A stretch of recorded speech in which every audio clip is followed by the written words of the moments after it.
All right, so for question number 2 on Hooke's law, there it is. It says the coefficient of the kinetic friction is between a floor and a box made of wood is this number right here, 0.13.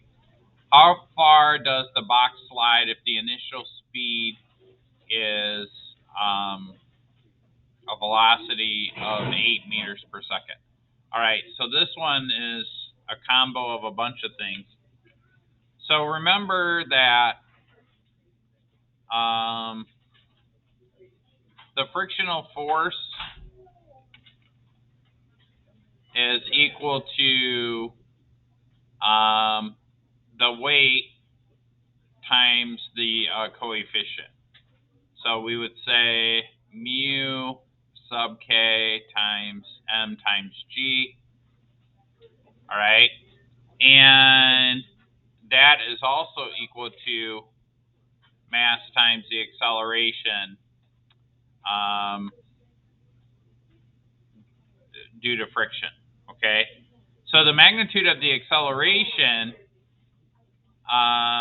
is equal to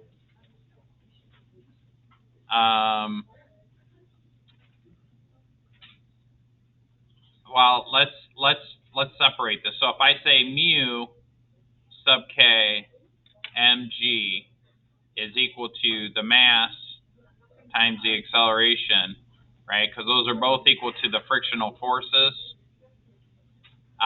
Then what I could do is I could solve, if I divide both sides by the mass, okay, then what happens is these masses will cancel. This will cancel, this will cancel, this will cancel, this will cancel. And I'm left with mu sub k times the acceleration due to gravity is equal to the acceleration due to friction. Because that's what we need. That's the only thing that's the slowing down force, if you want to think of it that way. So then you're going to have 0.313, that's the coefficient, right here, right? Times 9.8. And that is the acceleration. And if we do the math on that, that's about 1.3 meters per second, approximately. Okay. So then this is just a kinematic equation. Remember that from our kinematic equations, our final velocity is equal to our initial velocity plus an acceleration times time,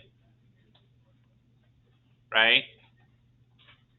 And so then if we do the math on this, our final velocity, we're talking about how far does the box slide? So if you think of it like this, you have a box and it slides, friction slows it down, and eventually it comes to a stop.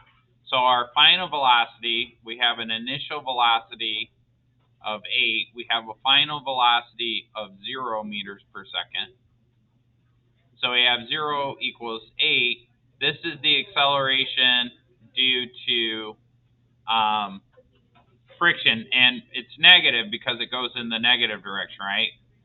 The friction opposes the motion, so it'd be negative 1.3 times time. Now we need the time because that's how we figure out how long this thing is traveling. So I'm going to subtract 8 from both sides. Then I'm going to divide by a negative 1.3. That'll give me a positive time. That's a good sign. So it's approximately 6.3 seconds. Okay. So one final equation to finish this problem, and that is the final position is equal to the initial position plus the initial velocity times the time plus 1/2 times the acceleration times time squared. All right, so the initial position is 0.